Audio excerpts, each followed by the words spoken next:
I'm not nuts, wacky, zany. I do like a laugh, and I've done some stuff, but I started in theatre too. You know, my first love, darling. You know.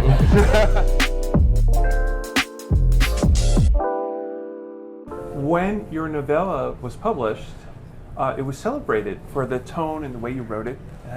You were able to go deeper into these ideas of young men at risk. And you used some poetry in that and the way it was told. So were you worried about it becoming a film?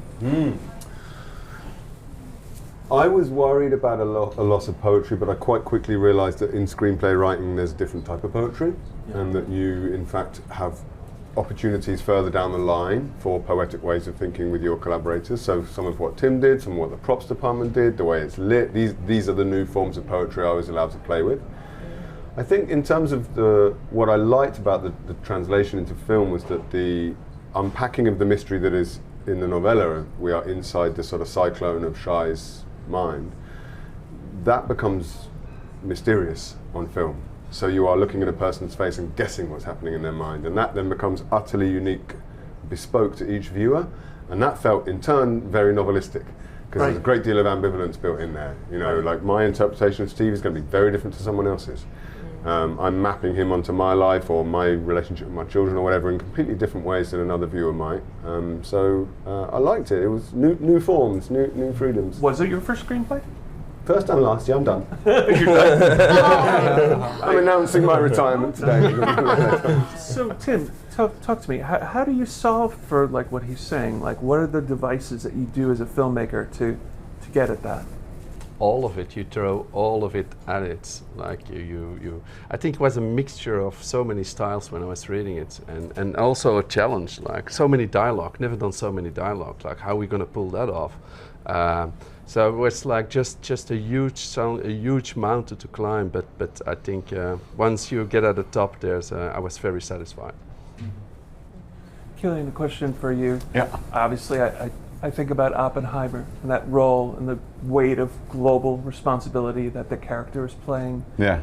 But watching Steve, I'm almost feeling a similar feeling, a similar sense of responsibility for the future. Is that something that you thought?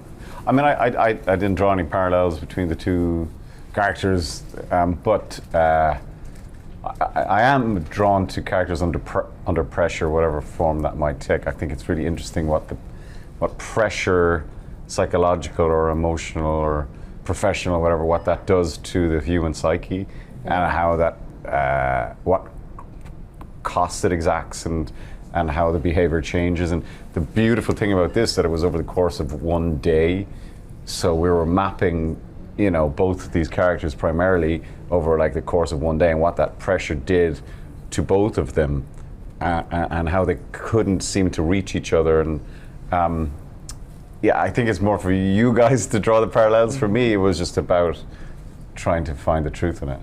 There's a real ceaseless restlessness to Steve and the way you play him in this, and it actually put me in mind of some of your other performances, like Breakfast and Pluto, and even something like 28 Days Later or Red Eye, where it's an immense physicality to Steve. I'm wondering, as a performer, is that physical part of it really important for you? Yeah, very much. Like I started off in theatre. I did an awful lot of theatre for a long time, and I love acting with your body. Like, is really satisfying, and you don't always get to do that because film is about the close-up, isn't it? But we did a lot of it. We did also in this other film we made, Small Things Like These. It was in that one he hardly spoke, but yet the body became very clear, important. But in this one, he can never stop talking, but yet it's equally important. And it was. I love being able to use that, and Tim really enjoys that as well. And so, well, thanks for noticing that. Of course, I feel like that's really the crux of the movie, is like our physical selves, and then our mental well-being, and how do we reconcile them.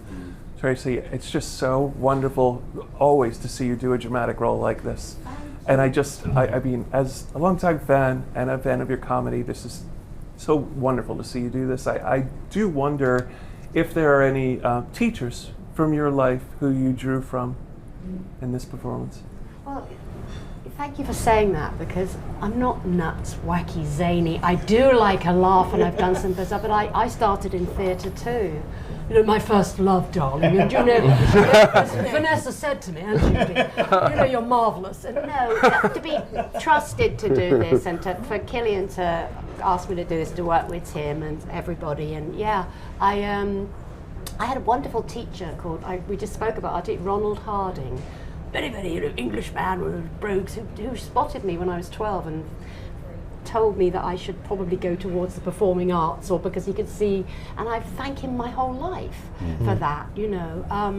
So I had very profound experiences with certain teachers, and I love playing this woman who loved these boys. I love boys. I've got 2 grandsons now, my son, and you know, we both keep talking about how it's very male energy in this film, and caring about them, and I love this part of, and I spoke to a woman who worked in this particular type of film. She did say that we always have a laugh at the end of the day.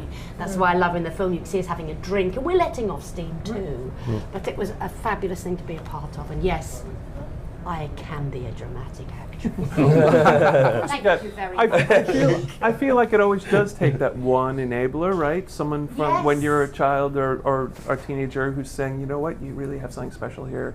And it's just that kind of encouragement. I don't mean to keep talking because I know everyone talks, but I did see him again. He came to see me at the Fox lot, and he was travelling around California in his brogue still, and I got to bring him onto my TV show in the 80s and thank him. I said, thank you for making my life, Mr. Harding. And I hugged him, and he was like that. He was like the Queen. That's anyway, the wheel turning. That's big up all the Mr. Hardings all around the world. Yes. There is such a beautiful sound design in this film, and it's not just period to 1995, but you have the drum and bass music. And was that something that you played on the set? There's a real sense of energy. I did. I mean, I actually remember I had a playlist for myself that I created, and I talked to Max a lot about Source Direct, and there was like a no phone policy on set, but we were able to work with the art department and get a whole playlist on the Walkman. So when I was off set, I was in the corner just listening to all those tunes. It was great. And also shout out to Max's brother as well, because he's got a great album that like almost symbolized Shy's nightmares. And then you sent me a lot of music, didn't you? Yeah, I just kept feeding him playlists, because like, there's moments when I know you're going to crash and you're going to need something to carry you, and there's also moments when you're going to need to be really, really pumped up, and if we can do that at 170 BPM. I have to say, it's not. It definitely puts you in a heightened mood, and it's perfect for a subject like this, but it's not pleasurable. You know, when you listen to drum and bass, I like a lot of drum and bass. I don't want to get it wrong. It definitely has a heightened tone to it, and you're building a crescendo with it, which I think is wonderful. Those scenes, there's also a lot of physicality in the movie, like a lot of fighting and the scene in the kitchen and everything. Was it hard to sustain on set the kind of energy and tension of that? I think it's more the opposite. Keep them calm. Or turn back, like if you let these boys go, then it's like it's getting really dangerous. But no, we've been rehearsing all these fight scenes again and again in boot camp, little boot camp we get at the beginning, and then so it's all choreographed. Right. And little Simz can't play football at all in real life. Yeah. Sim, we did a lot of work to learn to be that good at football. I try my best. I was very impressed. You're right amidst all the boys fighting and that. Yeah. Have you been able to show the young men that this film is based on this movie? Have you had a screening for communities like that, and how's it going? Yeah, the Netflix have been showing it to young people and to mental health organisations and to people that work with rehabilitation projects using sport, music, drama to take children from disadvantaged or special educational backgrounds, and the responses is beyond anything we could ever have dreamed of. Do they feel seen? They feel That's seen, the thing.